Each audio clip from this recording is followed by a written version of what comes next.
masalah hinanya dunia dan mulianya akhirat. Saudaraku seiman, kita akan bermula dalam muqaddimah penyampaian ini dengan merenungi keadaan dunia. Terlalu banyak orang sebelum kita yang lebih tampan, lebih cantik, lebih putih, lebih kaya, lebih pintar, lebih kekar, lebih segala-galanya. Tetapi mereka sekarang sudah berada di dalam tanah, di kuburan. Terlalu banyak jumlahnya. Allah subhanahu wa ta'ala menyuruh kita melihat keadaan-keadaan mereka, peninggalan-peninggalan mereka. Dalam firman-Nya, a'udzubillahi minasyaitonir rajim, fasiru fil ardi fanzuru kaifa kana akibatul mujrimin.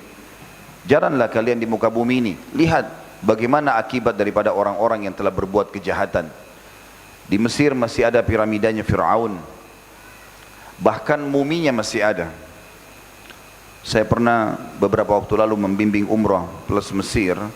Kemudian kami mengunjungi museum dan ada muminya Fir'aun yang diduga dialah yang ditenggelamkan oleh Allah subhanahu wa ta'ala pada saat itu oleh para ilmuwan, dan ditemukan memang jasad itu. Tingginya tidak terlalu tinggi, biasa saja, bahkan badannya sudah sangat kecil karena kulitnya mengeriput, tapi masih bisa terlihat utuh, rambutnya bahkan masih tumbuh.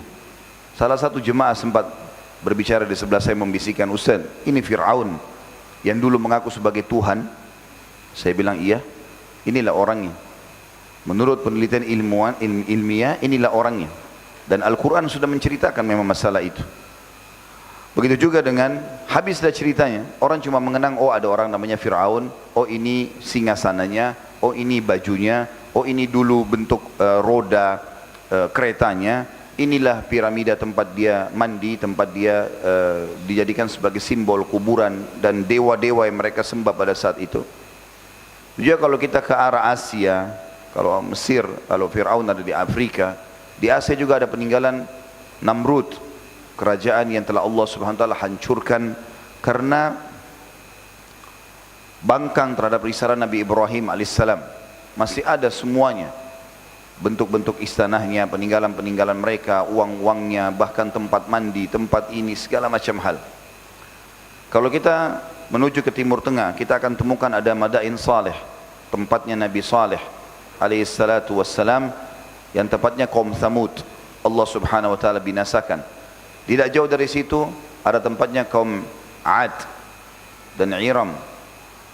Kaum Ad ini kaumnya Nabi Hud yang Allah subhanahu wa ta'ala juga binasakan.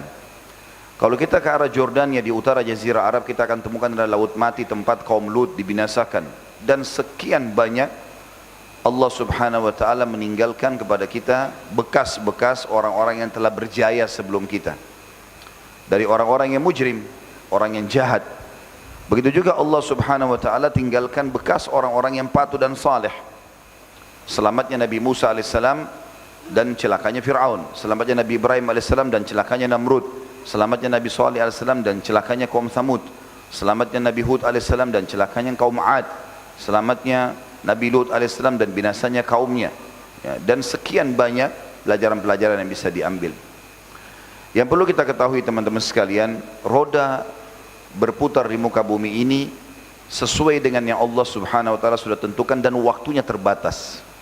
Kebanyakan manusia hanya bersaing di masalah urusan duniawi yang sebenarnya dalam syariat Islam boleh mereka menikmatinya. Dari kebersihan, dari makanan yang enak, pakaian yang bagus, kendaraan yang nyaman, rumah yang nyaman, itu boleh dianjurkan dalam Islam, bahkan dianjurkan dalam syariat, sebagaimana nanti kita jelaskan di penutupan bahasan kita. Tetapi bukan menjadi target utama.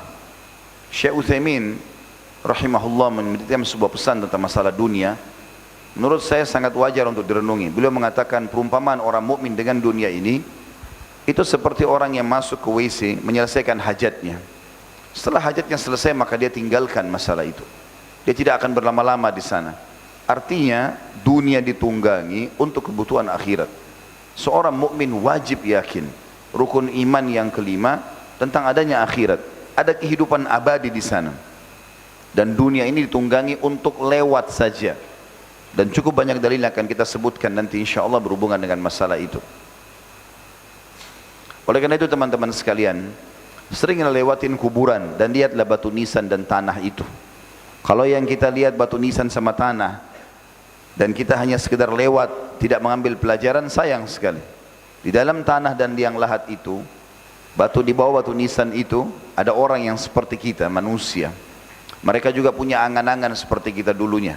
Mereka punya angan-angan waktu kecil suka bermain-main, kemudian mulai beranjak dewasa ingin menikah, kemudian ingin punya anak, kemudian ingin bekerja, punya pendapatan, ingin dikenang dan punya nama baik di dunia, macam-macam prestasi yang dikejarkan. Toh mereka sudah masuk ke liang lahat itu. Dan semua apa yang dia lakukan akan ada pertanggungjawaban. Allah subhanahu wa ta'ala mengingatkan kita tentang masalah dunia ini dalam banyak firman-Nya. Di antaranya adalah disebutkan dalam surah Al-Hadid ayat 20, A'udzu billahi minasyaitonir rajim, i'lamu, ketahuilah, pelajarilah, renungilah, annamal hayatud dunya la'ibun wa lahu. Kehidupan dunia yang kalian lalui ini permainan saja dan senda gurau. Maksudnya waktu yang akan berlalu. Wazinatun wa tafakhurun bainakum wa takathurun fil amwali wal aulad. Dan isinya kebanyakan orang saling berbangga-bangga satu sama yang lain tentang banyaknya harta dan keturunan. Katamu, berapa anakmu, berapa hartamu, apa yang kamu kerja? Pertanyaan berputar di situ aja terus kalau urusan dunia itu. Kamathali gaithin a'jabal kuffara nabatuhu thumma yahiju fatarahu musfarra thumma yakunu hutama. Perumpamaan dunia yang orang tidak faham bagaimana dia melaluinya seperti mirip orang-orang kafir. Mereka tidak punya tujuan hidup, tidak ada targetnya akhirat. Mereka juga tidak kenal mana halal dan haram, tidak tahu mana yang boleh dan mana tidak boleh. Maka Allah subhanahu wa ta'ala perumpamaan orang-orang seperti ini seperti para petani yang kagum dengan tanam-tanaman yang mereka sudah tanam dan sudah mulai sampai pada puncak akan panen. Lalu kemudian menguninglah daunnya, sempat dia indah. Pada saat menguning, buah mulai matang, bagus kelihatan. Tapi setelah itu kata Allah SWT, dia akan mengering dan rusak. Wa fil akhirati adzabun syadidun maghfiratun minallahi wa ridwan. Dan nanti kalian akan menuju ke akhirat, dan di akhirat itu akan ada siksaan yang pedih bagi orang yang jadikan dunia seperti itu, dan juga akan ada pengampunan dan kasih sayang dari Allah tentu bagi orang-orang yang mematuhi Allah dan beriman. Wa mal hayatud dunya illa mata'ul ghurur. Ketahuilah kehidupan dunia ini hanya sesuatu yang menipu saja. Teman-teman mungkin pernah ketemu sama teman-teman yang masih kecil dulu, teman SD, teman SMP, teman SMA, mungkin sudah berlalu 10 tahun lalu, 20 tahun yang lalu, bahkan ada di antara kita mungkin sudah 30 tahun yang lalu, 40 tahun yang lalu. Tapi pada saat dia ketemu, seakan-akan baru kemarin. Ingat dulu waktu di kelas kamu begini, ingat dulu kamu pernah lempar ini, ingat dulu kamu pernah belikan ini. Seakan-akan baru kemarin. Seperti itu kehidupan dunia.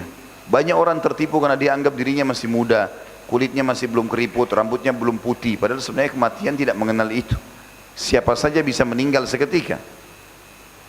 Seseorang di antara kita teman-teman, apakah dia punya jaminan bisa keluar dari masjid ini?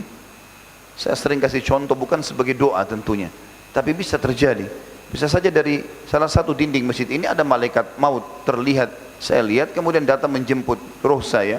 Seketika hitungan detik dicabut dan jatuhlah. Orang hanya mengenang Khalid Basalamah pernah ceramah, selesai. Begitu mudahnya hitungan detik.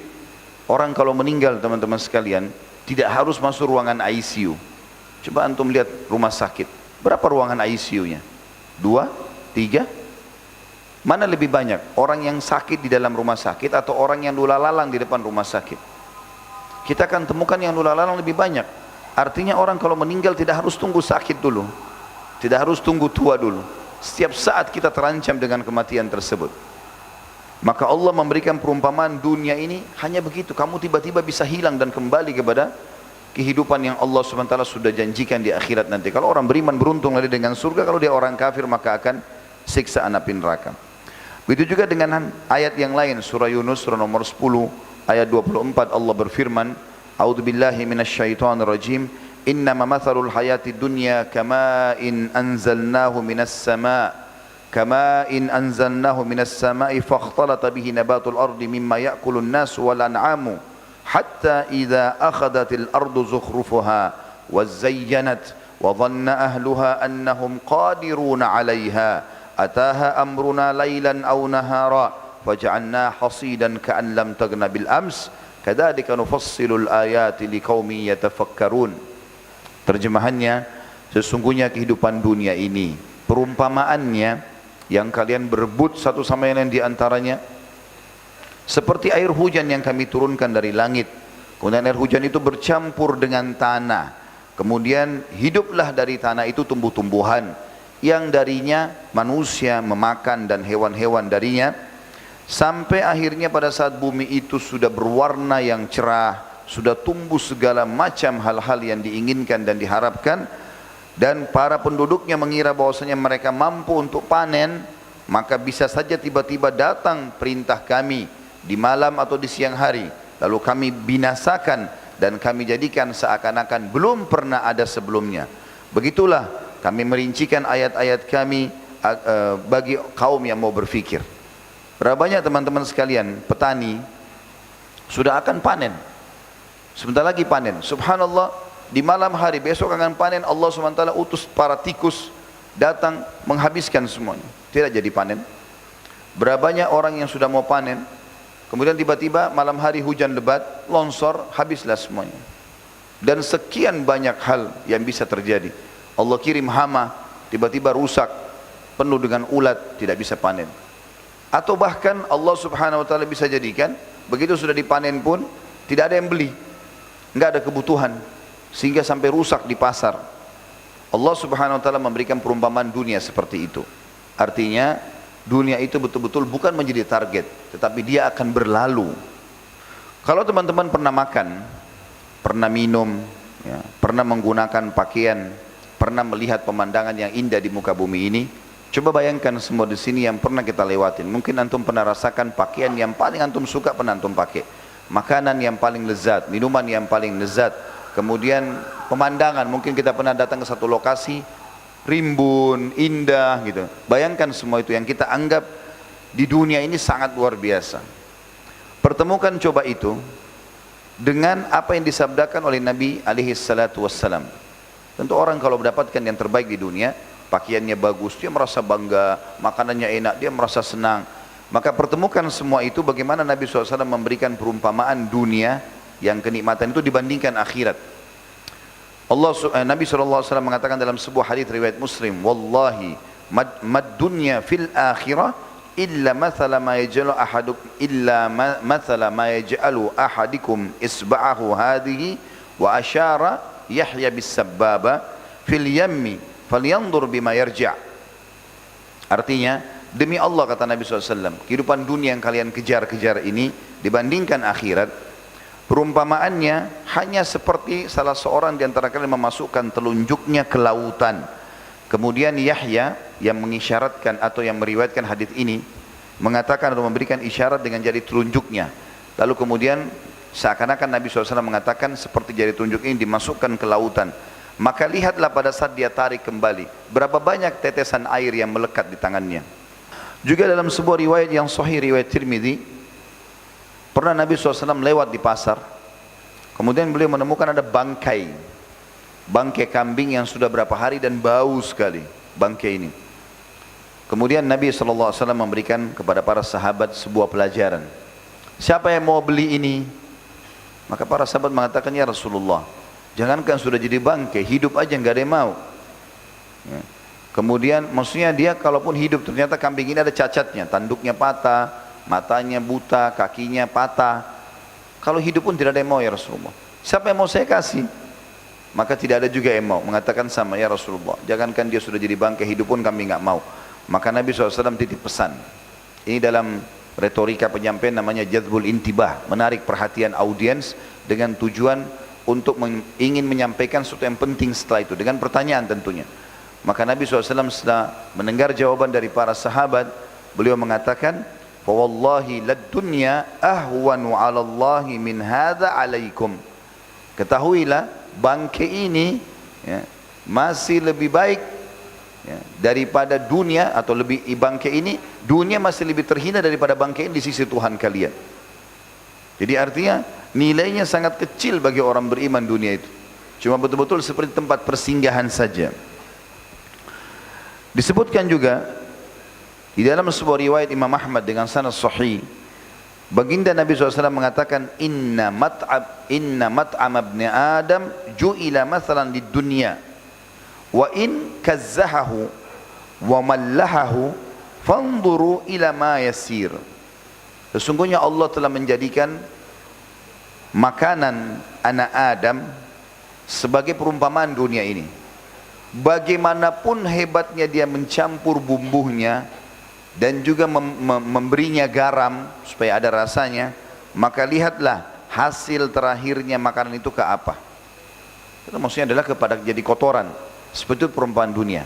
Kita makan seenak apapun, sehebat apapun kita campur bumbunya, penataannya, bentuknya, warnanya, tetap ujung-ujungnya nanti akan jadi kotoran yang bau penuh dengan gas.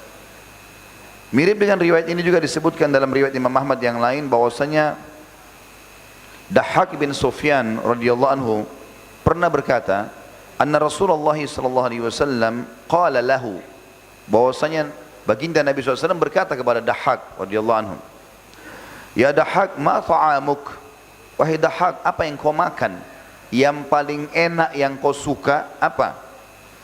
Qala ya Rasulullah al-lahm wal laban, wahai utusan Allah, yang aku paling favoritkan daging dan susu. Itu yang paling bagus. Dan sampai sekarang itu orang masih menganggap daging itu makanan yang mewah dan juga susu adalah minuman yang mewah gitu. Qala, Nabi SAW ingin menarik perhatian dia lalu memberikan sebuah pelajaran. Thumma yasiru ila madza, setelah kau makan daging yang enak tadi, minum susu yang lezat tadi, kira-kira nanti ujungnya akan menjadi apa? Qala ila ma qad alimta. Maka Dahhak dengan sangat santun menjawab Nabi SAW mengatakan, tentu akan menjadi seperti yang anda sudah tahu ya Rasulullah. Beliau tidak mau katakan kotoran karena bahasa santun kepada baginda Nabi SAW. Kepada sesuatu yang sudah anda tahu ya Rasulullah. Qala, maka Nabi SAW titip pesan, fa inna Allah Ta'ala dharaba ma yakhruju min ibni Adam mathalan di dunia. Ketahuilah Allah telah menjadikan dunia itu perumpamaan seperti yang keluar dari anak Adam dari sisa makanan dan minuman tadi. Juga dalam sabda Nabi SAW yang lain, ini semua penjelasan tentang masalah dalil-dalil bagaimana dunia itu sangat terhina dan akhirat itu adalah menjadi target utama sebenarnya. Dan dunia ini hanya tempat lewat saja. Dalam hadis sahih riwayat Ahmad dan Tirmidzi, kata Nabi SAW, qala Allah Ta'ala, Allah berfirman, hadis Qudsi, ya ibna Adam, tafarraq li'ibadati amla sadraka ginan wa asudda faqrak. Kalau ada yang tanya, bagaimana caranya lalu kita lalui dunia ini? Kalau seandainya memang kita tidak bisa atau kita harus melaluinya, bagaimana harus kita lalui? Maka hadis Qudsi ini menjawab, Allah Subhanahu wa Ta'ala berfirman kepada kita semua manusia, ya ibna Adam, wahai anak cucu Adam, luangkan waktumu untuk beribadah kepadaku, yakin Allah Tuhan dan tidak ada Tuhan selain Allah, lalu jalankan perintah-perintah yang telah dia perintahkan, maka aku akan penuhi dadamu dengan kekayaan dan aku akan penuhi semua atau aku akan hilangkan kemiskinanmu. Wa illa taf'al, kalau kau tidak lakukan itu, mala'tu yadaika syuklan walam asudda faqrak. Kalau kau tidak lakukan itu, kau tidak beribadah kepadaku, tidak menikmati yang halal, tidak mengerjakan yang diperintahkan, tidak meninggalkan yang dilarang, maka aku akan membuat hidupmu sibuk dengan urusan-urusan yang tidak perlu dan aku tidak akan menghilangkan kefakiranmu. Di dalam hadis yang lebih dalam lagi merincikan masalah ini, hadis riwayat Ahmad dan Ibnu Majah, kata Nabi SAW, man kanatid dunya hammah, siapa yang menjadikan dunia sebagai target utamanya, enggak mau kenal mana halal haram, enggak mau tahu ada hisab atau tidak hari kiamat, siapa yang menjadikan dunia sebagai target utamanya, farraqallahu alaihi amrah, Allah akan sibukkan dia atau pecah belahkan perkara-perkaranya, tidak ada yang selesai. Ini belum selesai ada masalah lain, ini belum selesai masalah yang lain. Wa ja'ala faqrahu baina ainai, dan Allah jadikan kemiskinan di antara atau di depan matanya. Ada orang subhanallah teman-teman sekalian, pendapatannya sudah 30 juta, 20 juta per bulan, tapi kita temukan tidak pernah sama sekali dia mengucapkan alhamdulillah, selalu kurang saja. Karena dia menjadikan dunia sebagai targetnya, sehingga dari kekayaan lain, kekayaan ini kepada kekayaan yang lain, dari perempuan ini ke perempuan yang lain, dari mobil ini ke mobil yang lain, tidak ada sedikit pun yang dia merasakan sebuah nikmat itu, semuanya kurang. Walam ya'tihi minad dunya illa ma kutibalah, dan tidak akan, walaupun dia berusaha membanting tulang, bekerja keras, dia juga tidak sadar ternyata yang datang pada dia adalah sesuatu yang sudah dicatatkan bagi dia saja. Tidak akan lebih daripada itu. Di Lauhul Mahfuz sudah ditentukan takdir rezekinya. Dan dikatakan wa man kanatil akhirah, sebaliknya, wa man kanatil akhirah niyatuhu, wa man kanatil akhiratu niyatuhu, jama'allahu lahu amrah. Siapa yang menjadikan akhirat sebagai targetnya, sehingga dunia dia lalui, tujuannya semua adalah akhirat, maka Allah akan menyatukan seluruh perkaranya. Maksudnya urusannya selesai semua. Ini selesai, itu selesai, ini selesai, semuanya selesai. Kita temukan ada orang subhanallah targetnya akhirat, di umur 40 tahun saya sudah bangun 10 masjid, sudah punya banyak rumah anak yatim, sudah punya ini, punya itu. Allah SWT berkait, karena targetnya akhirat. Wa ja'ala ginahu fil qalbih, dan Allah jadikan rasa kaya itu sifat kaya dalam hatinya. Orang kalau dalam hatinya sifat kaya, bukan di depan matanya, maka selalu saja dia tahu menilai nikmat itu. Minum saja enak, alhamdulillah. Makan sedikit, alhamdulillah. Sedikit saja dia selamat dari mau tabrakan gak jadi, alhamdulillah. Ambil pelajaran semua dari situ. Selalu bersyukur. Kemudian dikatakan wa atathu dunya wa hiya ragimah. Dan orang yang seperti ini pasti dunia akan datang kepadanya dalam kondisi terhina. Pepatah bahasa Arab mengatakan, artinya yang kurang lebih artinya, siapa yang mengejar dunia, akhiratnya akan luput. Siapa yang mengejar akhirat, akhiratnya akan ikut. Siapa yang mengejar akhirat, dunianya akan ikut. Jadi kalau orang targetnya akhirat, dunia ini akan jadi ikut sama dia. Akan mudah semua, pernikahannya mudah, pekerjaannya mudah, rezekinya mudah semuanya, karena targetnya akhirat. Tapi siapa yang menjadikan dunia targetnya lupa dengan akhirat, maka Allah akan persulit kehidupannya di dunia itu. Tidak pernah selesai urusannya. Nabi SAW juga mengingatkan kepada kita tentang pentingnya seseorang mukmin segera melewati dunia ini. Walaupun sekali lagi ya, kita akan closing, nanti kita akan tutup materi kita ini, bahwasanya perlu kita punya pendapatan di dunia, perlu punya prestasi dunia. Tapi konsepnya 5 huruf, halal, dan jauhi 5 huruf yang lain, haram. Ya. Kata Nabi SAW, ta'isa abdud dinar, ta'isa abdud dirham, ta'isa abdul khamisa, ta'isa abdul khamila. Yang artinya kurang lebih, terhinalah pengejar-pengejar dinar, dirham, dan segala macam urusan dunia ini, pakaian mewah, segala macam. Ya.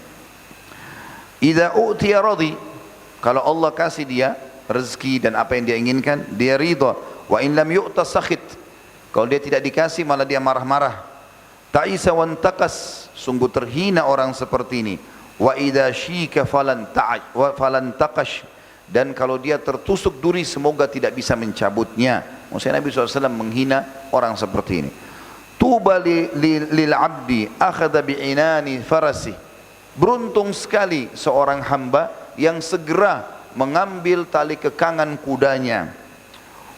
Fi sabilillah, dan dia pergi berperang di jalan Allah. Ash'athu ra'suh, yang rambutnya berantakan. Mukbarra kadamah, kedua telapak kakinya berdebu. In kana fil hirasati kana fil hirasah, kalau dia disuruh berjaga-jaga di pasukan perang, dia sibuk dengan berjaga-jaga itu, karena targetnya adalah akhirat. Wa in kana fis saqati kana fis saqah, bahkan kalau disuruh di pasukan belakang, dia pun tetap ada di pasukan belakang. Wa idza sta'dzana lam yu'dzan lah, bahkan karena penampilannya sederhana, kalau dia minta izin untuk bertemu dengan orang, orang tidak mau bertemu dengannya. Wa idza syafa'a lam yushfa', dan kalau dia memberikan pertolongan atau syafaat, rekomendasi, maka tidak diterima rekomendasinya. Hadis ini riwayat Bukhari. Tentu hadis ini teman-teman jangan difahami, oh berarti kita tidak usah urusan dunia, bukan itu yang dimaksud. Tetapi ada orang yang memang sudah sadar tentang akhirat, maka kemudian dia sibuk dengan urusan akhirat itu, dan dunia ini akhirnya ikut dengan dia. Ada sebuah kisah dinukil oleh Imam Qurtubi di dalam buku beliau At-Tadhkirah rahimahullah. Beliau mengatakan ada seseorang di zaman kisah salafus salih dulu, kisah klasik. Dia pada saat umur 40 tahun sempat dia melihat di jenggotnya ada satu rambut berwarna putih. Maka dia pun pergi ke Masjid Nabawi di Madinah. Kemudian mulailah dia bergelagat seperti orang yang gila. Ini ceritanya seperti itu. Maka setiap keluarganya datang mencari dia di malam hari untuk supaya pulang, dia seakan-akan membuat dirinya orang gila. Ucapannya tidak teratur. Sampai keluarganya pikir sakit nih ayah kami. Hartanya banyak sekali dia, orang kaya raya. Kemudian dia lari di sekitar kuburan Nabi SAW. Begitu terus setiap hari. Akhirnya keluarganya memikir mungkin ini sudah gila ayah kami. Jadi setiap hari mereka cuma bawa makanan, mereka bawa baju ganti, dia ganti bajunya. Ini berjalan sekian tahun, hampir 20 tahun berjalan seperti itu keadaannya. Maka yang terjadi, ada seorang datang dari negeri Irak pada saat itu, ingin sholat di masjid Nabi SAW, menziarahi kubur beliau SAW. Begitu dia masuk ke masjid, dengan hikmah Allah Subhanahu Wa Taala, dia lihat orang ini. Orang ini rupanya kalau ada yang ngajak ngomong, dia langsung keluarkan kata-kata omongan seakan-akan orang yang gila. Tapi kalau lagi tidak ada orang, maka dia membersihkan Masjid Nabawi, dia duduk baca Quran, antara azan iqamah dia berdoa, tidak pernah lepas ibadah-ibadahnya, kerjanya itu saja. Selama 3 hari diikutin terus. Allah SWT gerakkan hati orang ini melihat, ya, orang yang jadi target tadi. Dan setiap malam dia selalu keluar ke Baqi, ke kuburan Baqi, kuburan para sahabat ridwanullahi alaihim. Kemudian dia merenung di situ sambil dia ucapkan kalimat. Dia mengatakan, ya Allah, andai saja sudah tiba saatnya, ambillah aku ini. Terus dia ucapkan begitu, dan dia minta rahmat Allah, minta pengampunan dari Allah, dan doa-doanya sangat berbobot. Tapi dia nggak tahu kalau orang yang dari Irak ini mengikutinya. Setelah 3 hari orang Irak ini, dan hari keempat dia ingin pulang kembali ke Irak, dia pamit dengan beberapa orang di masjid yang sudah dia kenal. Terakhir sekali didatangi orang ini, dan dia sengaja suruh tunggu, atau dia tunggu sampai agak kosong masjid. Orang itu tidak pernah keluar masjid, di masjid aja terus. Orang semua pulang ke rumahnya, makan, dia di rumahnya, dia di masjid saja. Ada makanan yang datang keluarganya, diambil sama dia, nggak ada ya sudah, gitu kan. Maka yang penting pada saat itu teman-teman sekalian, didatangi sama orang Irak, lalu dia mengatakan, saya mau pamit pergi, mau pulang ke Irak. Lalu dia buat seakan-akan dia gila. Artinya kata-kata yang dia ucapkan kata-kata seperti tidak mengerti apa yang diucapkan orang Irak. Lalu orang Irak ini mengatakan, ketahuilah wahai saudaraku, aku sangat yakin anda tidak gila. Karena aku selama 3 hari di sini memantau apa yang anda lakukan. Anda hanya melakukan kegiatan ini karena ada tujuan tertentu. Karena kalau tidak ada orang, anda bersihkan masjid, anda berzikir, anda berdoa. Dan perlu anda tahu, selama 3 malam ini aku mengikuti anda menuju ke Baqi. Dan aku tahu makna doa-doa yang anda ucapkan. Anda bukan orang gila. Beritahukan kepada saya, rahasianya apa? Kenapa anda lakukan ini? Maka karena tidak ada orang, dia tiba-tiba diam, orang ini lalu dia mengatakan, apa kau benar mengikuti semua itu? Orang gila yang tadi dianggap gila. Lalu orang dari Irak ini mengatakan, iya. Dia bilang ceritanya, sekitar 20 tahun yang lalu, saya sempat melihat diri saya di cermin, saya temukan di salah satu, atau di jenggot saya ada 1 bulu berwarna putih. Maka saya mengingat firman Allah Subhanahu wa taala, waja'ahum nadhir, potongan ayat ini ya, dan telah datang kepadanya an-nadhir. Ulama tafsir mengatakan an-nadhir itu adalah peringatan sudah dekat masa kematian. Rambut putih, rambutnya kulit, banyak keturunan dan banyak investasi yang sudah dapatkan, itu semua menandakan sudah dekat dengan tanda pulang. Aku khawatir kalau aku meninggal dan aku sibuk terus dengan urusan-urusan dunia aku tidak selesai. Maka aku lakukan ini, kalau aku bilang sama anak-anakku, kalau aku bisa pulang, aku akan sibuk selalu mengurus dan tidak selesai. Dengan cara seperti ini, anak-anakku aku pantau dari Jawa, aku lihat tetap jalan usaha-usaha, mereka juga tetap bisa jalan, dan aku juga bisa ibadah. Maka dengan cara seperti ini aku selamatkan diriku. Artinya ini ijtihad dari orang ini. Tapi bagaimana orang ini segera mengambil langkah yang terbaik, mirip dengan makna hadis tadi. Artinya ada orang berijtihad segera menuju ke akhirat, apalagi di batas umur tertentu, apalagi di atas 40 tahun sudah tujuannya akhirat semuanya, ya. Mirip dengan hadis tadi, sungguh beruntung kata Nabi SAW orang yang mengambil tali kekangan kudanya lalu dia picu menuju ke jalan Allah, rambutnya sampai berantakan tidak terurus lagi, ya, kakinya penuh dengan debu, Tapi dia tetap berjihad, dia mengejar pahala untuk menuju ke akhirat sana, maka itu sudah beruntung orang seperti ini. Beruntung artinya, ada arti kata dia sudah mengisi urusan untuk akhiratnya. Kemudian juga sabda Nabi SAW di dalam hadis riwayat Muslim, yaqulu ibnu Adam, kata Nabi SAW, anak Adam banyak yang suka berkata, mali, mali, hartaku, hartaku. Dia bangga dengan hartanya. Nah, ini mobilku, ini rumahku, ya. Ini itu semua dibangga-banggakan. Ini sepatuku, ini tasku. Maka kata Nabi SAW, wahallaka ya ibnu Adam min malika illa ma akalta fa'afnait. Apa yang kau banggakan wahai anak Adam dari hartamu? Hartamu cuma berada di salah satu dari keadaan ini. Kau beli makanan, kemudian selesai. Akan jadi kotoran dan sedikit jadi energi buat untuk kau hari itu. Au labista fa'ablait. Atau kau beli pakaian dan nanti juga kusang baju itu. Au tasaddaqta fa'amdait. Atau kalau kau cerdas, kau akan bersedekah dengannya, maka kau akan panen nantinya. Mirip dengan hadis itu riwayat Imam Muslim yang kata Nabi SAW, yaqulul abd, hamba banyak yang berkata, mali mali, hartaku hartaku, innama lahu min malihi thalath. Sebenarnya hartanya cuma ada 3 keadaan saja, enggak lebih daripada itu. Ma'akala fa'afna, apa yang dia sibuk beli makanan. Kita tahu kalau kita terima gaji, terima keuntungan, yang dipikirkan pertama makanan. Makanan apa nih? Restoran mana yang kita mau makan? Nabi SAW sudah kasih gambaran seperti itu. Orang beli makanan tapi akan habis makanan itu. Aula bisa fa'abla, atau dia beli baju dan dia berbangga-bangga dengan baju barunya, tapi juga akan kusang dan rusak baju itu. Au a'ta faktana, atau dia memberi, dia berbagi, dia bersedekah, maka beruntunglah dia. Wa ma siwa dzalika fahuwa dzahibun wa tarikun linnas, dan selain daripada itu maka akan dia tinggalkan buat manusia. Kita perlu teman-teman sekalian merenungi beberapa wasiat Nabi SAW. Dari tadi itu semua adalah dalil-dalil tentang masalah dunia dan akhirat ini. Sebelum saya pindah ke wasiat Nabi SAW tentang bagaimana kita harus melalui dunia ini, tentu tadi semua itu adalah wasiat Nabi SAW juga, tapi ada poin-poin penting yang kita titipkan. Tadi semua saya jadikan sebagai dalil tentang dunia itu seperti apa dan akhirat juga seperti apa. Hasan Basri pernah ditanya oleh seseorang dalam majelis beliau, wahai imam, kalau imam kita sekarang guru, kiai, ya, jelaskan kepadaku perbandingan antara dunia dan akhirat. Hasan Basri tadinya lagi duduk santai, tiba-tiba duduk serius lalu mengatakan, tentang apa yang kau tanyakan perbandingannya? Dunia dimulai dengan tangisan, dilalui dengan cobaan, lapar, haus, gangguan orang, dan diakhiri dengan tangisan. Dia kalau baru lahir dia nangis, kalau dia meninggal ditangisi.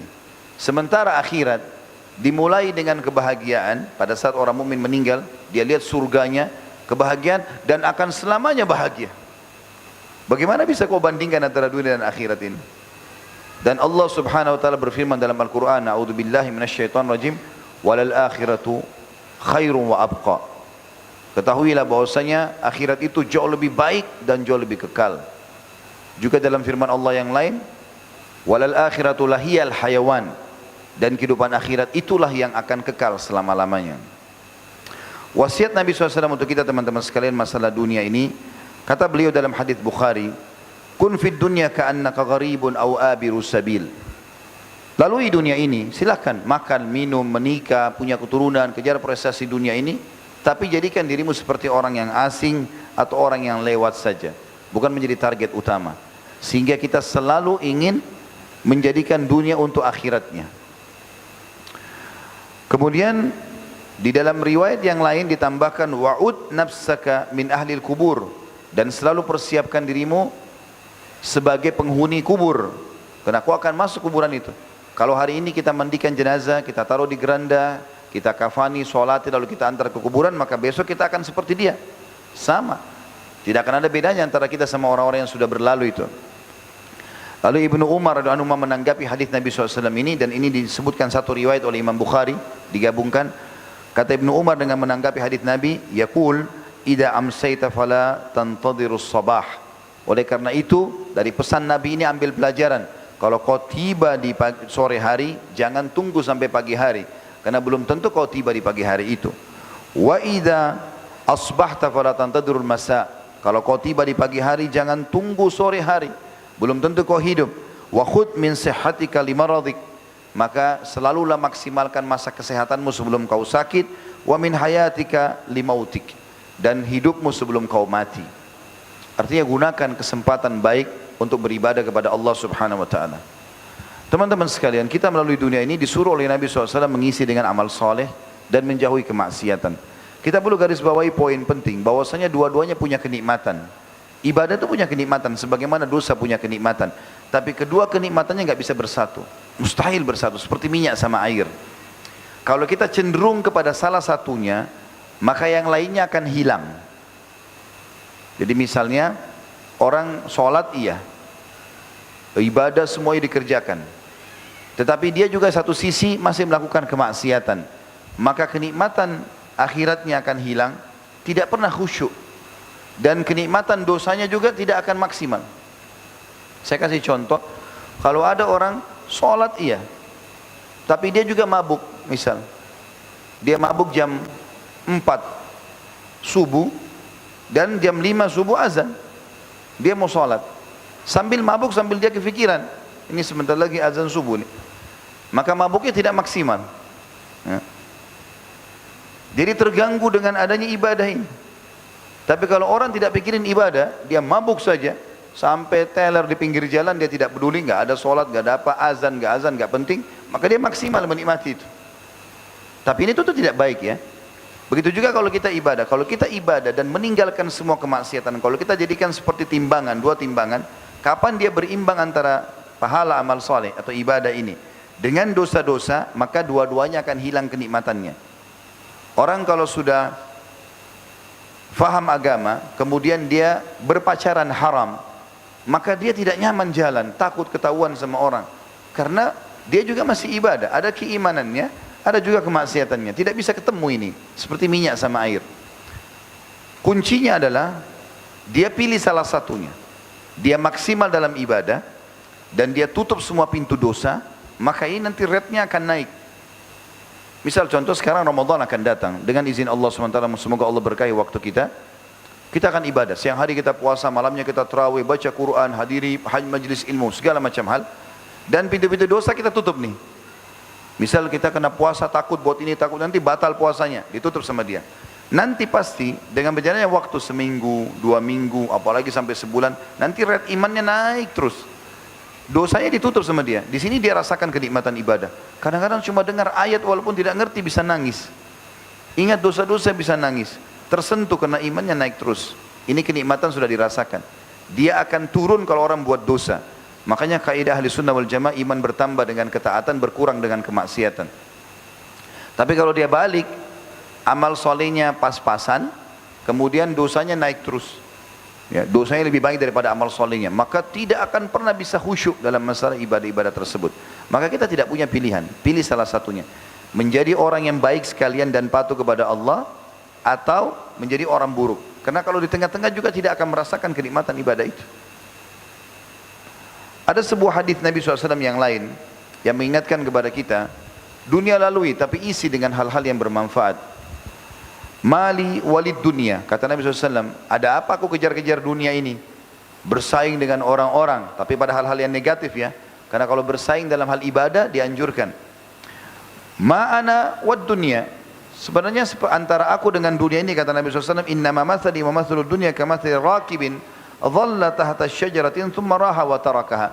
Karena seperti saja saya ini seorang musafir yang lagi penat, capek, lalu dia lihat ada sebuah pohon, dia istirahat sebentar, lalu kemudian dia tinggalkan. Artinya kita akan meninggalkan semua. Kalau kita meninggal teman-teman sekalian, orang hanya mengenang, oh ini rumahnya si fulan, oh ini sepatunya, oh ini motornya, oh ini mobilnya. Sehari, 2 hari, 3 hari, seminggu, habis itu sudah tidak ada lagi. Orang sudah tidak kenang. Sebulan, setahun, 10 tahun, baik kalau anak-anaknya pun datang ke kuburannya. Maka apa yang sudah dia pupuk sendiri, itu yang akan dia panen nantinya. Ali bin Abi Thalib mempunyai statement yang menarik dalam masalah ini. Beliau mengatakan, irtahalatid dunya mudbirah. Ketahuilah dunia ini sudah pergi sebenarnya. Karena umurnya tinggal sedikit. Dari dulu sebelum kita lahir dunia ini sudah ada. Umurnya akan habis. Wartahalatil akhirah muqbilah. Sementara akhirat sekarang sudah mendatang, mendekat. dan kita akan ke sana yang hidupannya abadi. Walikulli wahidatin minhuma banun. Dua-duanya punya keturunan, ada anak-anaknya. Fakunu min abna'il akhirah. Maka jadikan diri kalian anak-anak akhirat yang mau menyambut masa depan, bukan sibuk dengan hal yang ada sekarang. Wala takunu min abna'id dunya. Karena jangan sampai kalian menjadi, dan jangan kalian menjadi anak-anak dunia. Fa innal yawma awalun wala hisab. Karena di dunia sekarang boleh kau berbuat apa saja dan belum ada hisabnya, belum ada konsekuensi pertanggungjawabannya. Wa gadan hisabun wala amal. Tapi besok nanti di akhirat kau akan pertanggungjawabkan semuanya. Ada hisab tapi tidak bisa lagi kau menambah amalmu. Hadis ini sahih diriwayatkan oleh Imam Bukhari. Hasan Basri menitip pesan tentang masalah ini mengatakan, aku tahu rezekiku tidak akan diambil oleh orang lain, masalah dunia. Karena itu hatiku selalu tenang. Tidak mungkin ada namanya rezeki kita akan diambil orang lain. Pernah ada seorang anak muda temuin saya di Surabaya habis tablik akbar waktu itu, lalu dia mengatakan, Ustaz, saya ikut proyek sama teman-teman saya 6 orang. Yang saya tahu teman-teman saya yang 5 orang ini masih jauh dari ibadah. Kemudian pada saat kami ikut dalam proyek tersebut, 5-5-nya dapat, saya tidak. Sementara saya tahu diri saya sudah ikut pengajian, saya sudah coba bertobat dari dosa saya yang lalu, saya coba jadi lebih baik. Menurut saya, kacamata saya lebih baik daripada mereka. Bagaimana saya memahami tentang keadilan Allah di sini? Lalu saya jawab, saya dengan kalimat sederhana saya mengatakan, belum rezeki Anda. Kalau Allah SWT sudah tentukan, maka tentu sudah sampai kepada orangnya. Kalau rezeki kita tidak akan kemana-mana, akan sampai ke mulut kita. Kadang-kadang kita cuma mengatakan enak ya makan ini, tiba-tiba ada tetangga yang mengirimnya. Kita lagi makan di restoran, tiba-tiba saja ada yang traktir. Kita, orang tua kita yang bekerja setengah mati, lalu beliau meninggal, kita dapat warisannya. Rezeki sampai kepada seseorang. Bahkan kata Nabi SAW, tidak akan meninggal seseorang sampai seluruh rezekinya diberikan kepadanya. Hasan Basri bilang, melalui dunia ini, aku selalu senang. Karena aku tahu rezekiku tidak akan diambil oleh orang lain. Karena itu hatiku tenang. Aku tahu amalku tidak akan dikerjakan oleh orang lain. Tidak mungkin dicatat di buku amal, sholat, puasa dari orang lain. Karena itu aku sibuk beramal saleh. Aku tahu Allah Ta'ala selalu memperhatikanku. Karena itulah aku malu jika Allah melihatku dalam maksiat. Aku tahu kematian sudah menungguku. Karena itulah aku selalu menambah bekal untuk akhir atau hari pertemuanku dengan Allah. Lalu beliau mengatakan, jauhi dunia ini. Boleh lewatin, tapi jauhi, jangan jadi target utama. Karena ia seperti ular mulus pada sentuhan, kulitnya mulus. Ya, kalau disentuh tangan. Jauhilah dunia ini, karena ia seperti ular mulus pada sentuhan tangan, tetapi racunnya bisa membunuh. Jika beliau mengatakan, dunia ini selalu dimulai dengan tangisan dan akan diakhiri dengan tangisan. Teman-teman sekalian, Nabi SAW pernah diwasiatkan oleh Jibril, wasiat yang baik sekali. Dan ini hadis sahih, hadis hasan riwayat Al-Hakim. Nabi SAW mengatakan, atani Jibril faqal. Jibril pernah datang kepadaku lalu berkata, ya Muhammad, ish ma syi'ta fa innaka mayyitun.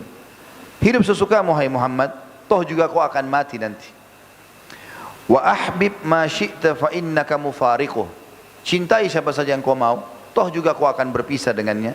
Wa'mal ma syi'ta, berbuat sesukamu, fa innaka mujziyun bihi, karena kau akan dibalas sesuai dengan perbuatanmu. Kalau baik, ya kau dapat yang baik. Kalau buruk, maka kau akan dihukum. Wa'lam anna syarafal mu'min qiyamuh, ketahuilah justru kemuliaan orang mukmin bisa dinilai dari solat malamnya. Wa izzuhu istighna'u 'anil nas, dan justru juga kemuliaan hidupnya kalau dia berlepas diri dari bergantung pada manusia.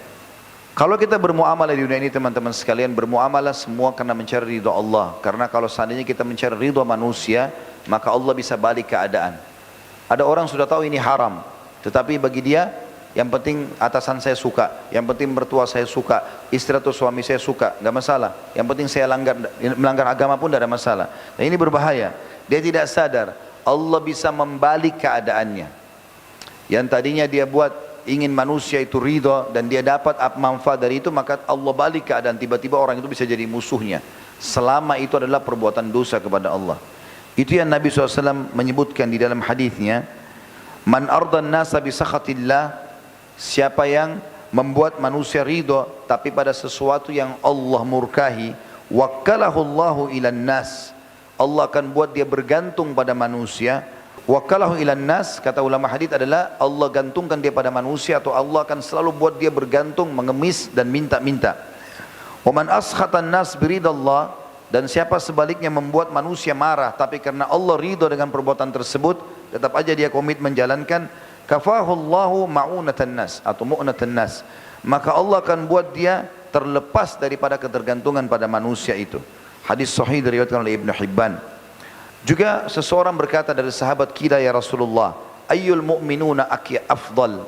Orang mukmin apa yang paling afdal selama hidup di dunia ini?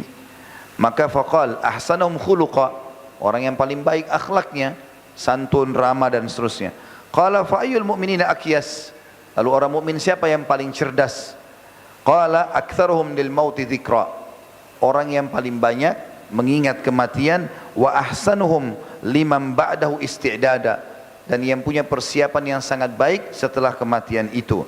Ulaikal akyas, orang itulah orang-orang yang cerdas. Riwayat Ibnu Majah dengan sanad hasan. Teman-teman sekalian, kita lalui dunia ini silahkan, kejar prestasi terbaik, karena itu bagian daripada agama, tapi konsepnya halal. Kita boleh makan yang terbaik, minum yang terbaik, kita pakai pakaian yang terbaik, kejar dunia ini, cari pasangan yang terbaik, punya keturunan, apa saja, menjaga nama baik, semuanya itu bagian daripada syariat, tapi bukan jadi target, karena ini dibolehkan dalam syariat. Bahkan Allah subhanahu wa ta'ala mengatakan atau berfirman dalam surah Al-Qasas, surah nomor 28 ayat 77, a'udzubillahi minasyaitonirrajim, wabtaghi fima ataqallahu daral akhirah wa la tansa nasibaka minad dunya. Al-ayah. Kejarlah apa yang Allah janjikan di akhirat sana, semua surga, bidadarinya, bidadarahnya, pakaian sutranya, istanahnya, kebun-kebunnya, permadaninya, semua kejar, dan jangan lupakan bagianmu dari dunia. Boleh dunia ini tapi untuk akhirat. Kita perlu faham juga teman-teman, di sini ada poin penting saya ingin titik beratkan. Banyak orang salah faham, begitu sudah faham atau membaca dari dalil seperti tadi, mereka anggap sudahlah kalau gitu, dunia tidak usah kita nikmati, biarkan saja kita pakai sendal putus atau tidak pakai sendal, bajunya kotor, penampilannya kotor, jorok, ya, badannya bau, kendaraannya acak-acakan, semuanya rumahnya kalau kita datang berantakan. Ini pemahaman yang keliru, bukan ini yang dimaksud. Zuhud itu sebagian orang-orang mendefinisikan salah, kata ulama. Mereka mengatakan zuhud meninggalkan dunia untuk akhirat. Kata ulama ini secara zahir seakan-akan baik maknanya, tapi sebenarnya keliru dalam penempatannya. Kita tidak disuruh tinggalkan dunia, karena baginda Nabi SAW makan kambing, daging kambing, dan beliau sangat gemar dengan itu. Bahkan beliau gemar sekali dengan tharid, dan tharid adalah roti gandum yang ditebari di atasnya kari kambing. Itu makanan favorit Nabi SAW. Beliau menikmati makan kurma dan semangka, sambil beliau mengatakan panasnya ini ditunjuk kurma, didinginkan dengan dinginnya ini ditunjuk semangka, lalu ditunjuk semangka, dinginnya ini ya dihangatkan atau diimbangi dengan panasnya ini. Beliau makan SAW. Nabi SAW menggunakan pakaian yang sangat indah dan bagus. Tidak pernah Nabi SAW pakai baju kumuh, sebagaimana disebutkan di dalam banyak riwayat, antaranya hadis Bukhari, kalau Nabi SAW pernah dihadiahkan baju oleh seorang wanita, dan baju itu mantel musim dingin, sangat bagus. Dan Nabi SAW orang yang sangat tampan, ya. Sebagian ulama mengatakan kalau Yusuf alaihissalam diberikan sepertiga kekayaan dunia, maka Nabi SAW diberikan lebih daripada itu.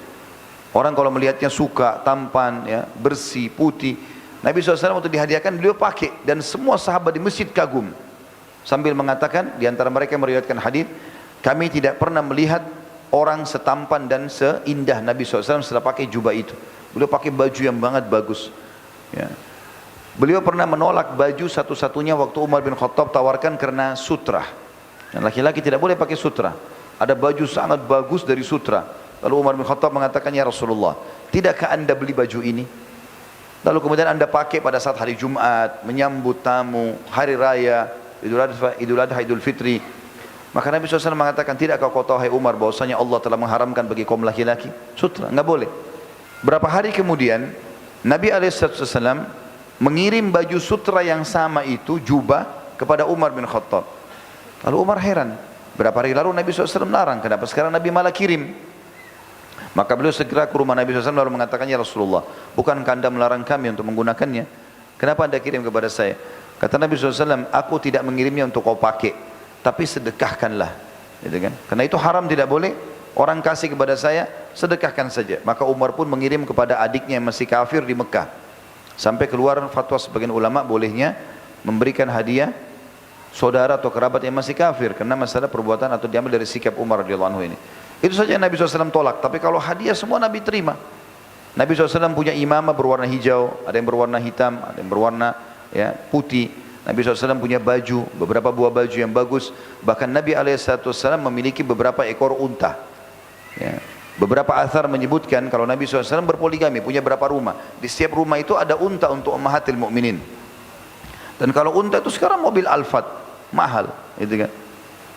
Nabi SAW menitipkan di setiap rumah ummahatil mukminin ada pembantu. Ada pembantu. Dan menggunakan pembantu jasa ada. Bahkan Nabi SAW mengatakan siapapun di antara kalian yang Allah tundukkan saudara-saudaranya melayaninya, maka dia harus berbuat baik pada mereka. Karena sungguhnya Allah telah meringankan pekerjaan kalian melalui tangan-tangan mereka. Maka berilah mereka makan apa yang kalian makan, berilah pakaian apa yang kalian gunakan. Jadi boleh pakai pembantu, gitu kan.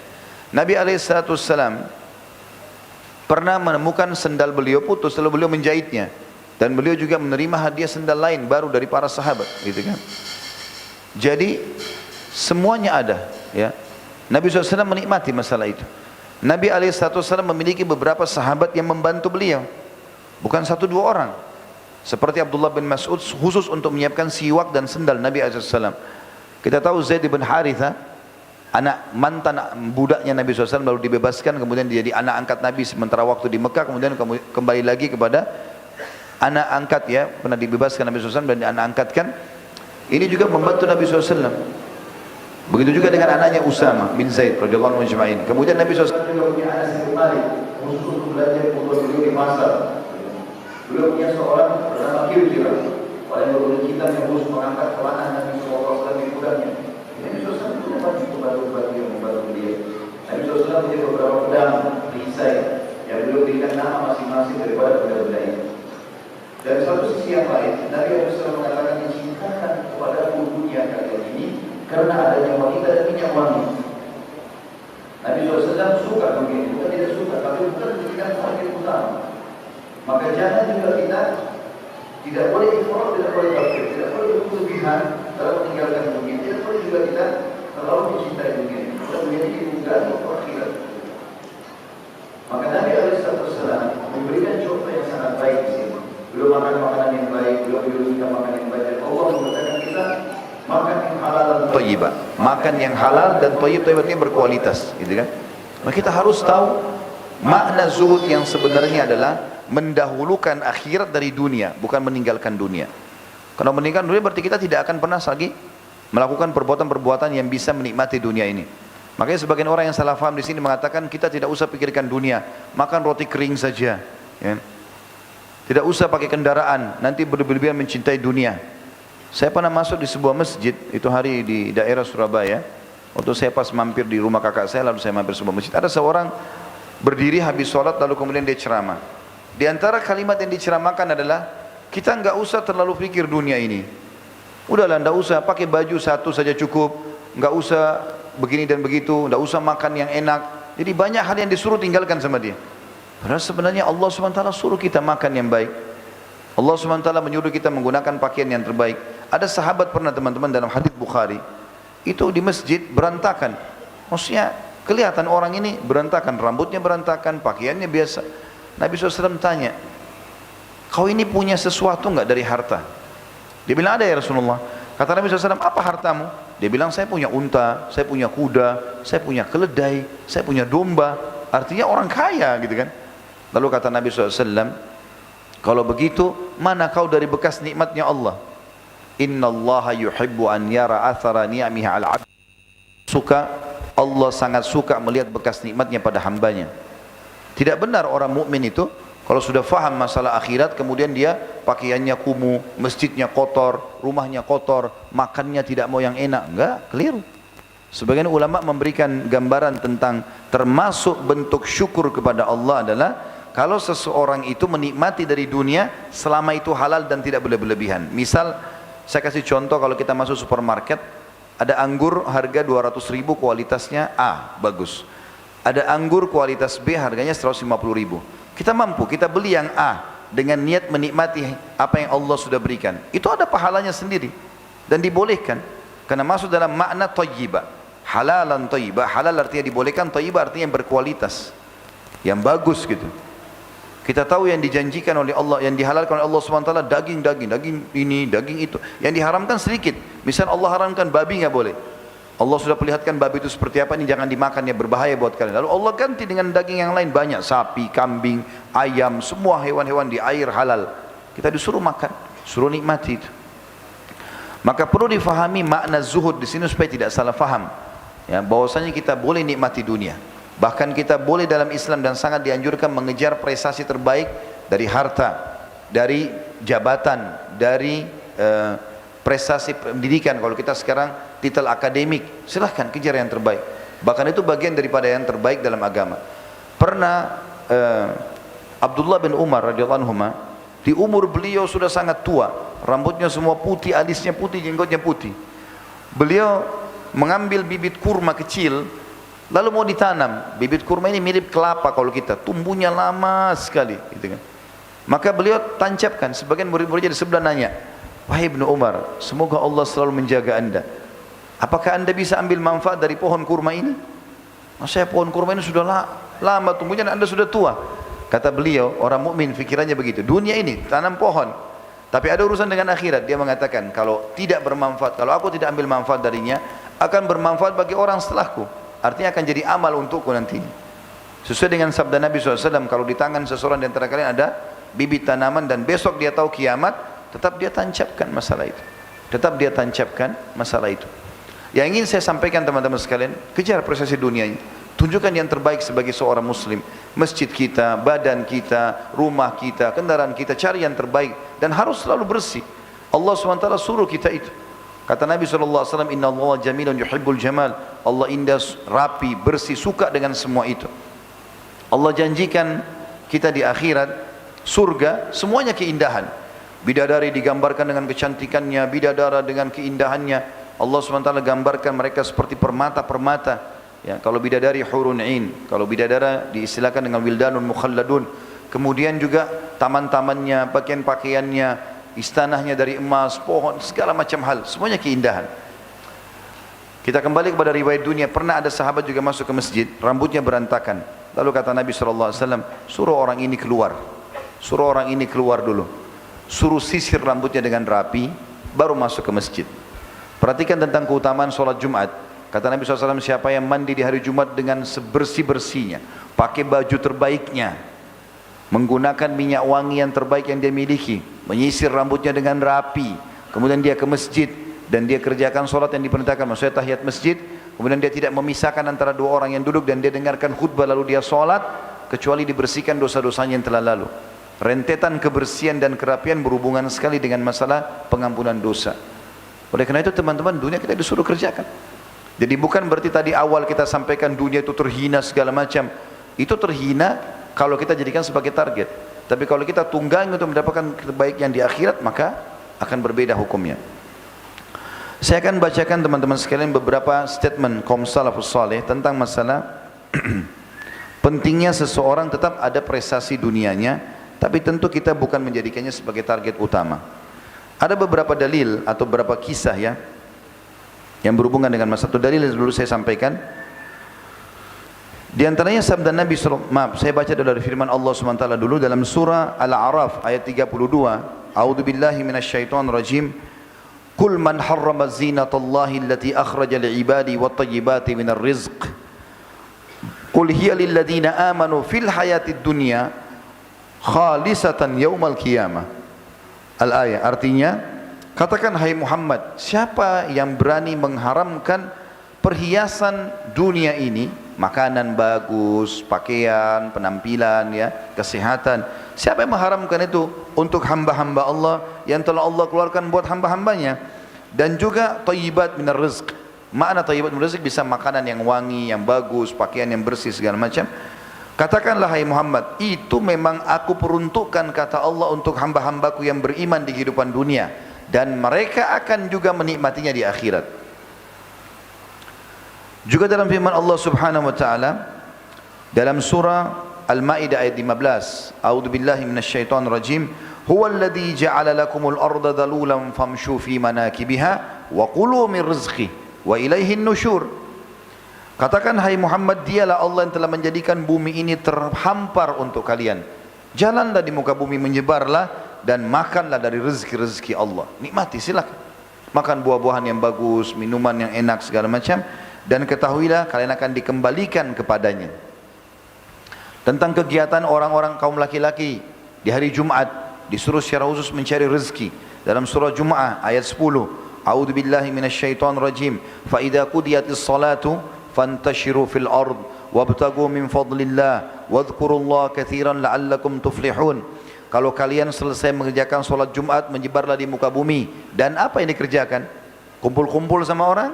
Enggak, kata Allah, wabtagu min fadlillah, cari rezeki-rezekinya Allah itu. Dan ingatlah Allah dalam pekerjaan cari rezeki, ingatlah Allah dengan zikir atau mengingatnya dengan yang banyak, agar kalian termasuk orang-orang yang beruntung. Baginda Nabi SAW memotivasi kita untuk mengejar prestasi dunia yang terbaik, tapi yang halal, dan tujuannya nunggangi untuk akhirat. Dia kerja, targetnya adalah bagaimana uang-uang yang dia dapatkan untuk bangun masjid, rumah anak yatim, membiayai keluarganya, semua dia bawa ke akhirat. Kata Nabi SAW, ma akala ahadun ta'amun khairan min an ya'kula min amali yadi, wa inna nabiyallahi Dawud kana ya'kul min amali yadi. Tidak ada sesuatu makanan yang lebih baik dimakan oleh seseorang dibandingkan yang dia dapat dari hasil kerjanya sendiri. Disuruh bergerak, tidak boleh malas. Bahkan Nabi SAW berlindung dari sifat malas ini. Dan ketahuilah, nabinya Allah Daud makan dari hasil tangannya sendiri. Dalam riwayat Imam Muslim dikatakan, Nabi SAW bersabda, kana Zakaria alaihissalam najjara. Ketahuilah, kata Nabi SAW, Nabi Zakaria alaihissalam adalah tukang kayu yang menguasai bidangnya. Riwayat yang lain dikatakan, anna Idris alaihissalam kana khayyatan yatasaddaqu bifadli kasbih. Bahwasanya Nabi Idris alaihissalam adalah seorang tukang jahit yang mahir, dan dia makan dari hasil jahitannya itu, serta juga dia bersedekah dengannya. Jadi ada penyatuan antara mendapatkan terbaik di dunia supaya bisa hidup, kemudian juga di akhirat dia jadikan target akhiratnya, dia bersedekah untuk target akhiratnya. Dikatakan bahwasanya di dalam hadis riwayatkan Imam Bukhari, motivasi untuk kita bekerja di dunia, jangan bermalas-malasan, tapi ingat konsepnya 5 huruf halal, kemudian bawa itu ke akhirat. Dikatakan dalam hadis, li'an ya'khudha ahadukum abhulah.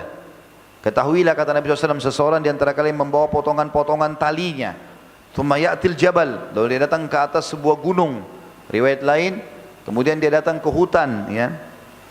Thumma ya'ti bihi jazmatin atau bihizmatin min hatab, lalu dia datang membawa tumpulan kayu-kayu bakar. Fayabi'aha fayustagna bithamaniha, lalu dia menjualnya, dia pikul lalu dia jual di pasar, lalu dia akhirnya hidup dari penjualannya. Khairun lahu minan yas'alan nas, lebih baik daripada dia mengemis pada manusia. U'tuhu aw mana'uh, baik dia diberikan ataupun dia ditolak untuk diberikan. Berarti ada motivasi yang sangat besar untuk bisa bekerja, mencari prestasi dunia ini. Jangan tinggalkan, tapi jangan jadikan sebagai target utama.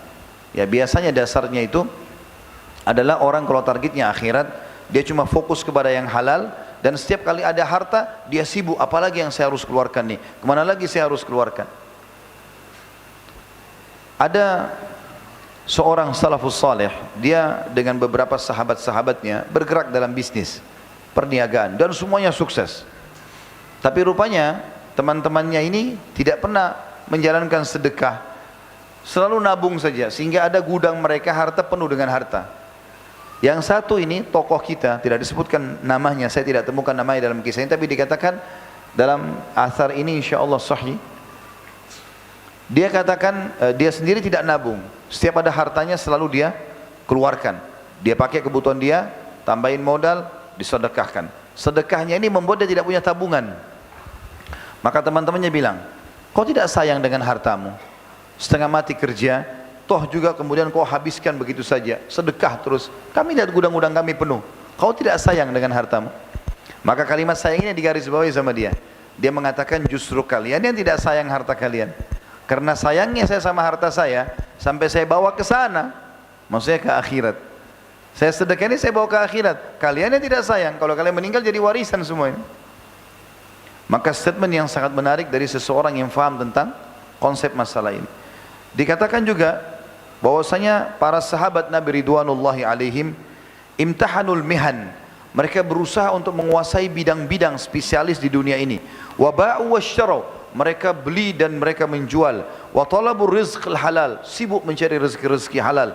Qala Sa'id bin Musayyab rahimahullah, seorang tabi'in bernama Sa'id bin Musayyab berkata, kana ashabu Rasulillah sallallahu alaihi wasallam, bahwasanya sahabat Nabi semuanya ridwanullah alaihim yang beliau temui ya, karena tabi'in ini belajar dari sahabat, yatjaruna fi bahr Rum.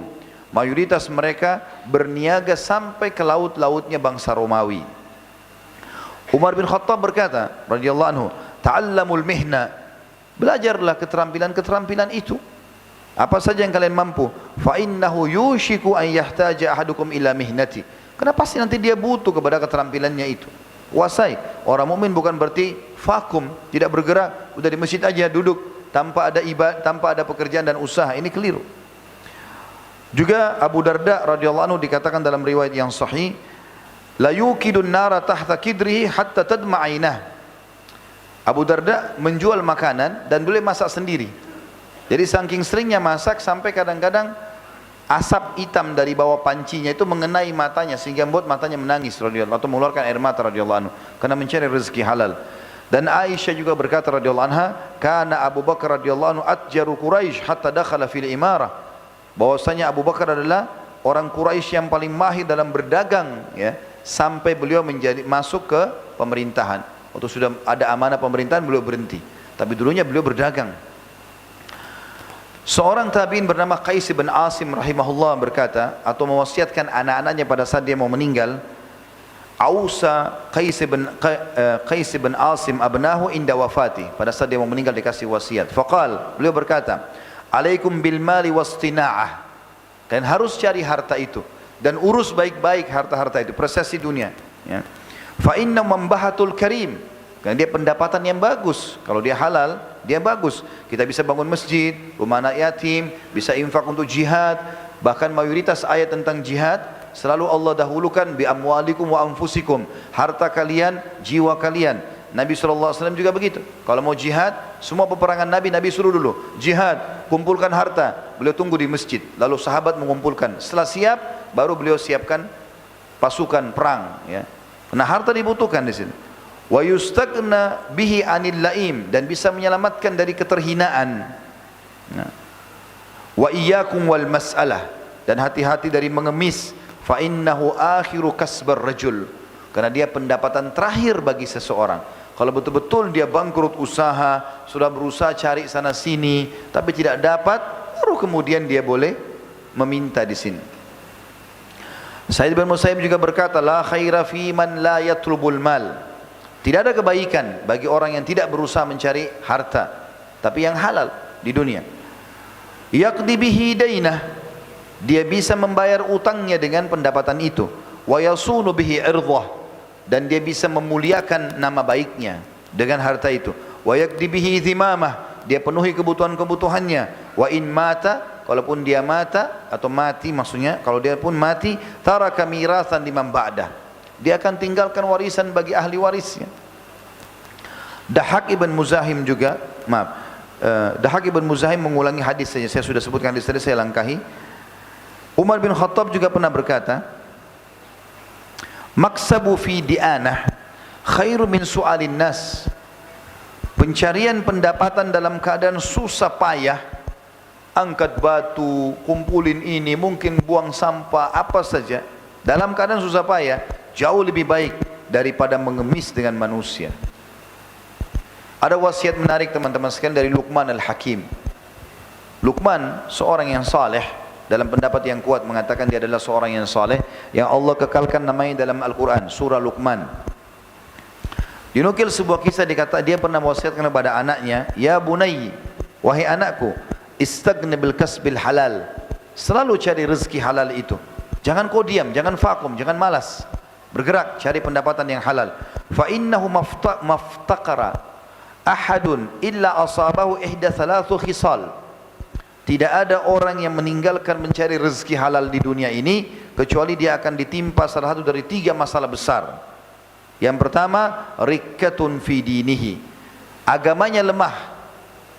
Orang kalau tidak punya pendapatan, pengangguran, malas, agamanya lemah. Makanya banyak orang murtad hanya dengan sembako. Ya. Lemah agamanya. Dia kalau mau sholat, tapi ada pembagian sembako gratis, tinggalin sholat dulu. Lemah imannya. Au dha'fu fi aqlih, atau akalnya jadi lemah.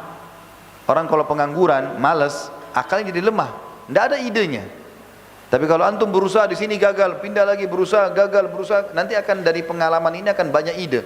Tapi kalau orang malas, orang nganggur, pengangguran 10 tahun tidak bekerja di pinggir jalan, cuma tahu minta-minta sama orang, nggak ada idenya, lemah akalnya. Dikatakan yang ketiga, awwaha'u fi muru'ati, atau keterhinaan di dalam kehormatannya, orang anggap remeh, gitu kan. Wa a'dham min hada, bahkan yang lebih parah daripada itu, istighfafun nasu bihi, manusia tidak membutuhkan dia. Nabi SAW teman-teman selama kehidupan dunia ini beristiadzah kepada Allah, minta tolong kepada Allah Subhanahu wa taala agar dijauhkan dari kemiskinan, kekurangan, kehinaan. Di dalam hadis yang sahih diriwayatkan Imam Ahmad, kata Nabi SAW, ta'awwadhu billah minal faqri wal killati wal dhillati. Berlindunglah kalian selalu kepada Allah selama hidup dunia ini dari kefakiran, jangan sampai miskin. Berusaha untuk maju, karena Islam menyuruh kita untuk maju. Dan kita semuanya punya potensi yang sama. Semua kita punya 24 jam waktu sehari. Semua kita punya 2 mata, semua kita punya 2 tangan, 2 kaki, potensinya sama. Kecuali yang Allah lahirkan cacat itu berbeda. Kita tidak bicara, kita bicara umumnya kita. Semua punya potensi yang sama. Maka siapa yang berusaha, dia akan dapatkan. Allah mengatakan dalam Al-Quran, a'udzubillahi minasyaitonirrajim, walladzina jahadu fina lahdiyannahum subulana. Orang yang berusaha mengejar jalan-jalan kami, apa yang kami janjikan, kami akan tunjukkan ke jalan-jalan kami itu. Pepatah bahasa Arab, manjadda wajad, siapa yang berusaha dia akan dapat hasilnya. Nabi SAW mengatakan, berlindunglah kalian dari sifat atau dari kefakiran dan dari kekurangan serta juga dari kehinaan. Juga dalam riwayat An-Nasai dan Abu Dawud, baginda Nabi SAW berlindung dari kelaparan dan kesusahan hidup. Beliau mengatakan, Allahumma inni a'udzubika minal ju'i fa innahu bi'sad daji'. Ya Allah, aku berlindung kepadamu dari sifat dari kelaparan, karena susahnya hidup, karena dia seburuk-buruk keadaan. Juga dalam riwayat lain beliau mengatakan, Allahumma inni a'udzubika minal ajz wal kasal. Ya Allah, aku berlindung kepadamu dari sifat ajz, putus asa, tidak mau bergerak, wal kasal, dan malas. Ini sering muncul.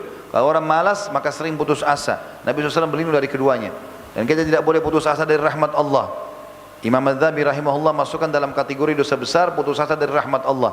Kayaknya Allah nggak akan buat saya kaya seperti fulan. Kayaknya saya tidak bisa sembuh. Kayaknya saya tidak bisa maju. Ini semua nggak boleh. Kita harus semangat, sangka baik dengan Allah Subhanahu wa taala. Karena agama Islam adalah agama yang bergerak, memerintahkan para penganutnya untuk maju. Dan Nabi SAW juga mengatakan, selain Allah inni a'udzubika minal azzi wal kasal, beliau mengatakan wal jubni wal bukhl.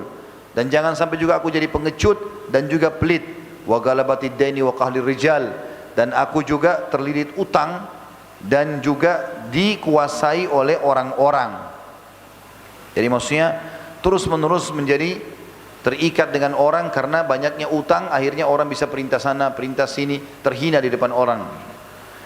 Umar bin Khattab radhiyallahu anhu, sebagian ulama mengatakan kalimat mulia, dia mengatakan begini, innahu la yaliku birrajul al-aqil ay yarda li nafsi ay yakuna himlan 'alal mujtama'.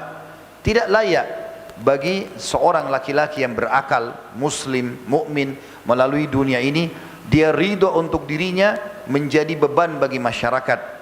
Thaqilan la faidata min. Dia jadi berat dalam hidupnya, memberatkan juga orang lain, tidak ada manfaat yang dia bisa dapatkan. Farigan an syugul, dia selalu tidak pernah mau bekerja.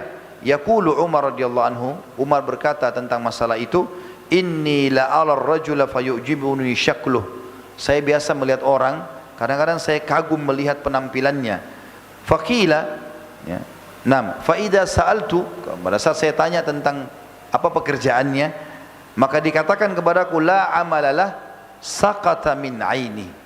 Kalau dikatakan kepadaku bahwasanya tidak ada pekerjaannya dia, maka jatuhlah dia dari mataku. Maksudnya tidak ada nilainya di sisi Umar radhiyallahu anhum. Umar bin Khattab juga radhiyallahu anhu pernah, teman-teman sekalian, menemukan sebagian orang di dalam masjid selepas sholat. Selepas sholat orang-orang ini duduk dan tidak bergerak. Maka Umar bertanya, apa yang kalian kerjakan di sini? Mereka bilang, kami sedang menunggu rezeki Allah. Habis sholat Jumat, yang Allah suruh dalam surah Jumat keluar, mereka duduk malah santai-santai. Kata Umar, apa yang kalian buat di sini? Kami tunggu rezeki Allah. Kata Umar sambil menghadik mereka, seseorang di antara kalian berkata, aku menunggu rezeki tanpa bekerja dan bergerak, padahal dia tahu bahwasanya Allah sudah mencatatkan tidak akan pernah terjadi langit menurunkan hujan emas atau perak. Ini juga mirip dengan waktu dari statement Umar bin Khattab ini pernah dikembangkan oleh seorang tabi'in masyhur, Sufyan ats-Tsauri rahimahullah, di Mekah. Salah satu ulama tabi'in masyhur, dia dengan Atha bin Abi Rabah rahimahullah, dua ulama tabi'in yang masyhur di Mekah. Sufyan ats-Tsauri ini pernah temukan juga begitu. Habis sholat Jumat ada orang-orang lagi ngumpul-ngumpul, duduk-duduk. Ditanya, kenapa kamu? Kalian buat apa di sini? Rupanya Sufyan ats-Tsauri keliling-keliling dekat masjid, dilihat sama dia, karena dia punya pengajian situ, dia keliling, dia lihat ada orang-orang ngumpul, anak-anak muda, ngapain di sini? Mereka mengatakan, nahnu mutawakkiluna 'ala Allah. Kami orang yang bertawakal kepada Allah. Lalu mereka mengatakan, wa ma nasna? Lalu apa yang harus kami lakukan? Kami enggak tahu buat apa, mau kerja apa enggak tahu, mau ini apa enggak tahu. Kata Sufyan ats-Tsauri rahimahullah, keluarlah, carilah rezeki Allah, dan jangan kalian menjadi beban bagi masyarakat. Jangan kalian jadi beban bagi masyarakat.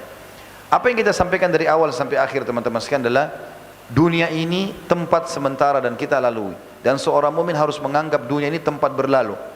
Ya. Seperti kita kalau lagi safar naik bus, singgah sebentar, kemudian kita lanjutkan perjalanan. Seperti itulah.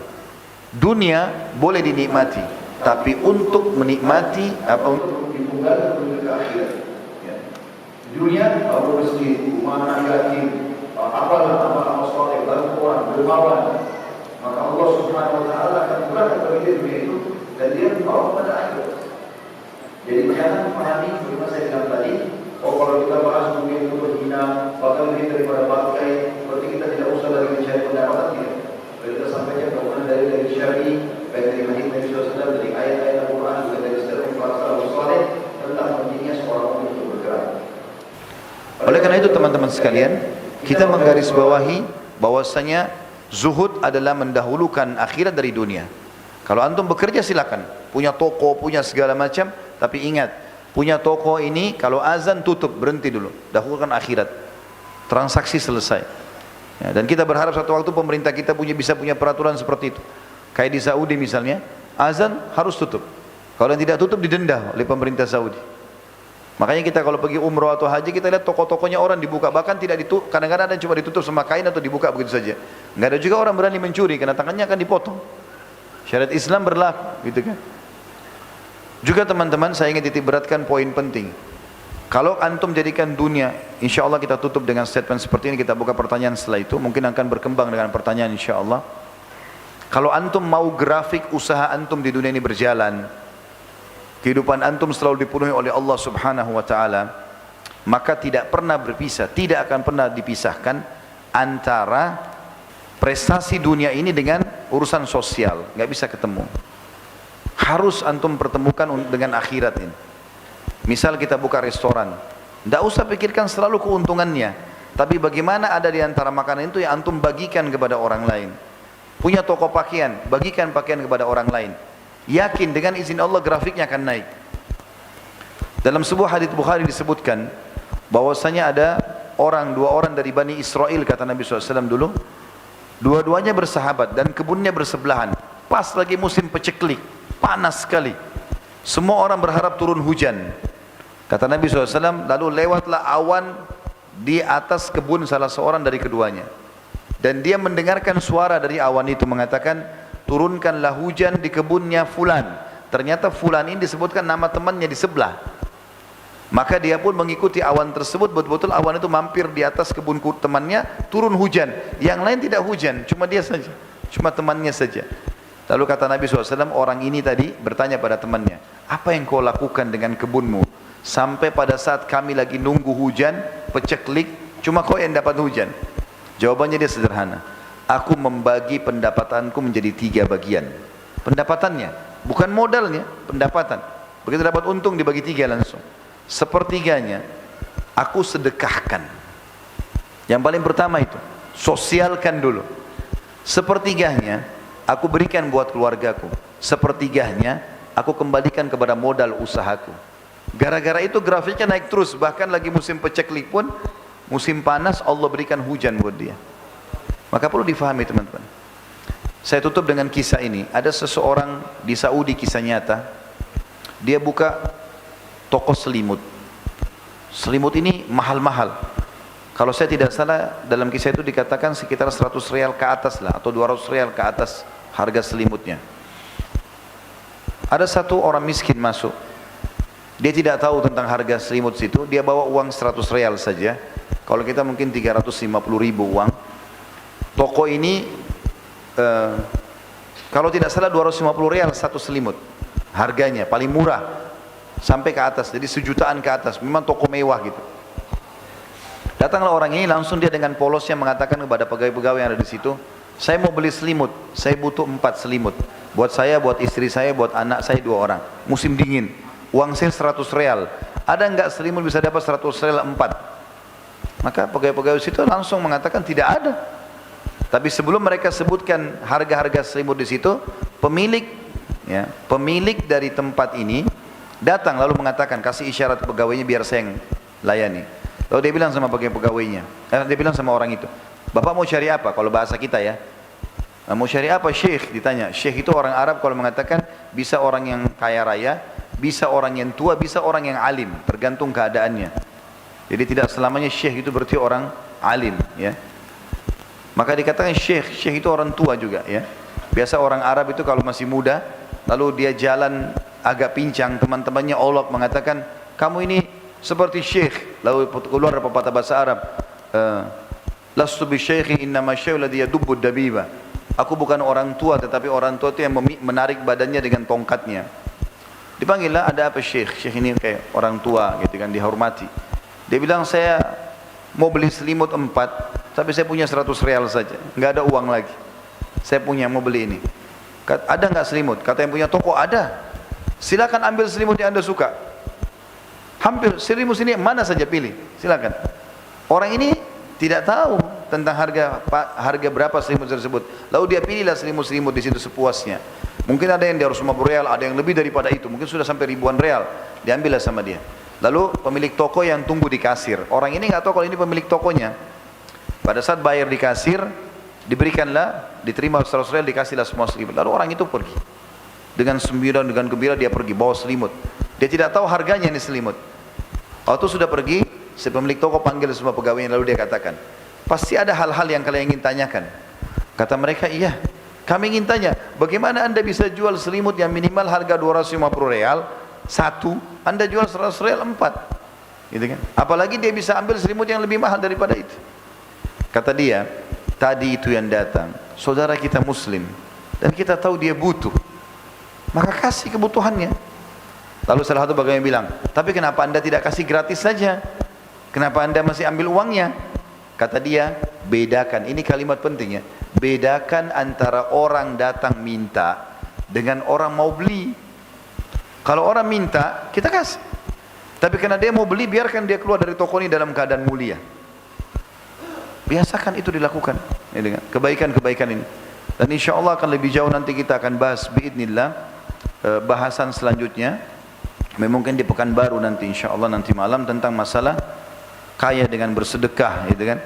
Itu akan panjang sekali dan banyak sekali dalil-dalil syar'i dan juga contoh-contoh bagaimana sedekah itu memang pangkal kekayaan. Dan tidak usah pakai resep yang lain. Tidak usah tunggu juga kapan kaya raya baru kemudian bersedekah. Akan ada dengan sendirinya. Kapan kita mulai berikan sekarang, maka akan kita dapatkan langsung hari itu atau besoknya. Dan Allah menjanjikan satu pahala akan dibalas menjadi 10 kali lipat. Itu minimal tentunya. Ini insya Allah yang kita sampaikan. Mudah-mudahan Allah SWT menyampaikan apa yang kami maksudkan ini dengan baik dan tepat kepada saudara-saudara.